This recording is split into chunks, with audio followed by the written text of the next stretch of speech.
So OneXPlayer released the Super X yesterday, and I've been following this for quite some time, ever since it was teased. Back in July, AMD teased the AMD Ryzen AI Max Plus 395, and that one really got the imagination going. I thought that the logical move for OneXPlayer should be to put that into the X1 Pro, call it the X1 Max, if you will. And hopefully at that point, they'd also, to be truly max, add an OLED screen to that too. And in August, they teased the Super X. And it took a bit for me to realize that, hey, this is not a handheld.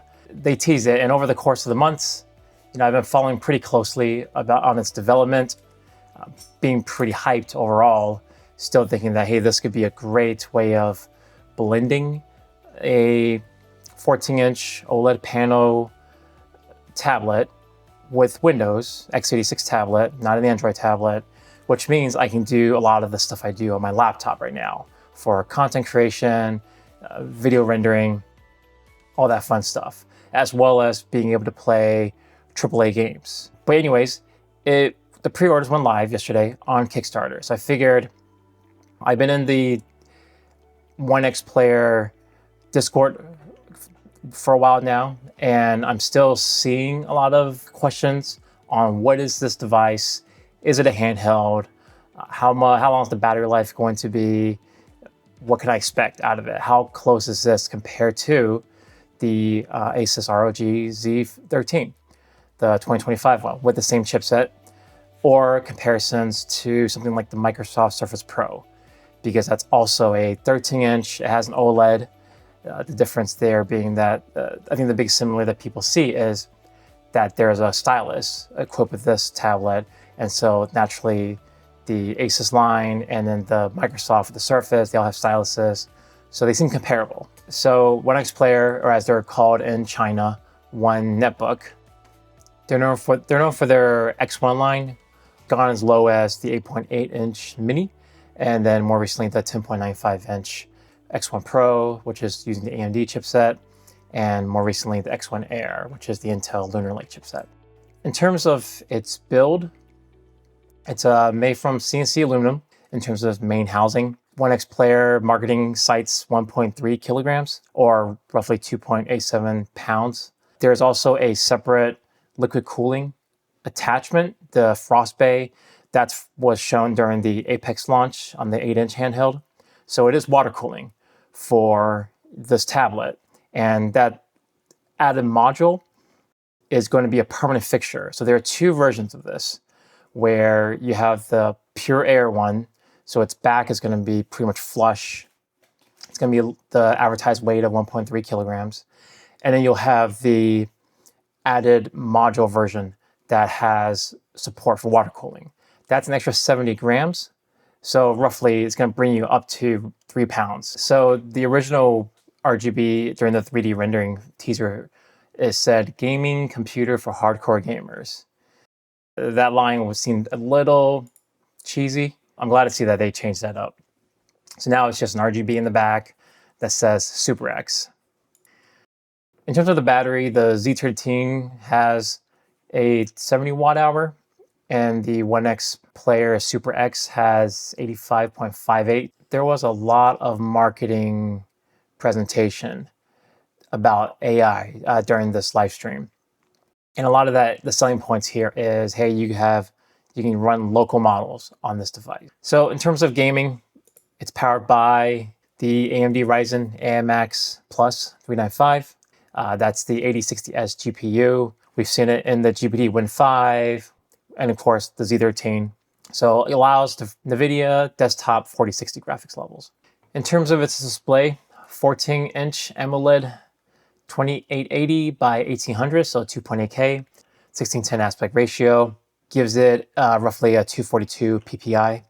It toggles between 60 Hz and 120 Hz refresh rate. It does have VRR between 48 Hz to 120 Hz. 500 nits max brightness with HDR support. So in terms of how that stacks up with the Asus Z13, 13.4-inch IPS, so a little bit smaller screen, real estate, 2560 by 1600, slightly less in terms of the resolution. Same aspect ratio, 1610, great for productivity. You'll get a little bit more taller and bottom black bars and traditional movie content, but it's an OLED panel, so perfectly fine in my opinion. That helps cover a lot of the blacks because you're literally looking at true black, no pixels being turned on. Keeping in mind one thing with the Z13 is that it does support a much higher refresh rate, which is 180 hertz. It's also an IPS panel, to keep that in mind for the Z13. The stylus pen, so 4096 pressure sensitivity, and it supports the Surface Pen. The pen is an add-on purchase during the Kickstarter campaign, so that's just keep that in mind. It's not bundled with the device. Based on some of the community discussions, it seems that on USB Type-C power, if you had to, it can run up to 55 watt TDP with the provided power adapter, barrel plug. On air, it can run 75 watts TDP. And again, with the water cooling, that's where you get the full 120 watts. The options right now during the Kickstarter for those mini SSD add-ons, $99 for the 512 gigabytes, $159 for the 1 terabyte, and $309 for the 2 terabyte. One of the more frequent questions I see come up from the community is, does this tablet support Oculink? And it doesn't. That particular PCIe lane is utilized by the mini SSD. And I would argue, after looking at comparing benchmarks for the 395 versus the mobile portable eGPUs like the 7800M, that the mini SSD is a much better value and it's a much more flexible option because the 8060S GPU is already going to give you that level of performance native to the device. No Oculink, more storage, way faster storage, close enough speeds to where you probably want to notice if you had this mini SSD as just a separate OS drive. If you wanted to dual boot into Linux, if you wanted to give SteamOS or Bad Side a shot on this, you can easily put that on this and play all your games off of it. Connectivity is going to be roughly the same between both devices, 2 USB 4s, 1 USB Type A, 3.2.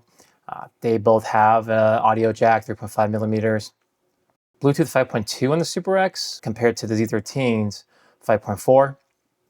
And of course, connectivity-wise, there is the difference between having the mini SSD and a micro SD versus the Z13, which is just a micro SD. One other thing of note regarding the storage, even though the only options that are available is the 1 terabyte SSD at launch, it is technically an upgradable because it's a 2280 versus the Z13's 2230, which caps at 2 terabytes.